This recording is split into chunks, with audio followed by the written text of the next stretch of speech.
চাওকচোন ৰাইজ, আজি বতৰটো কেনেকুৱা ডাৱৰীয়া। ৰাতিপুৱাৰ পৰা নেৰা বৰষুণ যাক শেষেই হোৱা নাই।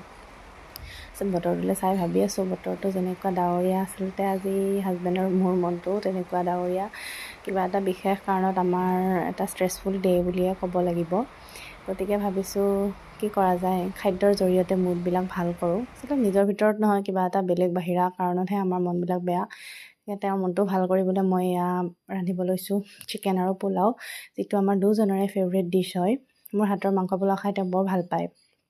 গতিকে তাৰে যা যোগাৰ কৰি মেলি বনাব লৈছোঁ। মাংস ভাজিছোঁ, এয়া পোলাও বনালোঁ। তাৰপাছত তেতিয়ালৈকে চাওঁ যদি বতৰটো এয়া মুকলিয়ে হ'লগৈ। শালিকা দুজনী চাওকচোন, ইমান মৰম লগা। ইহঁতৰ নাম মণি আৰু মুকুতা দিছে মোৰ হাজবেণ্ডে।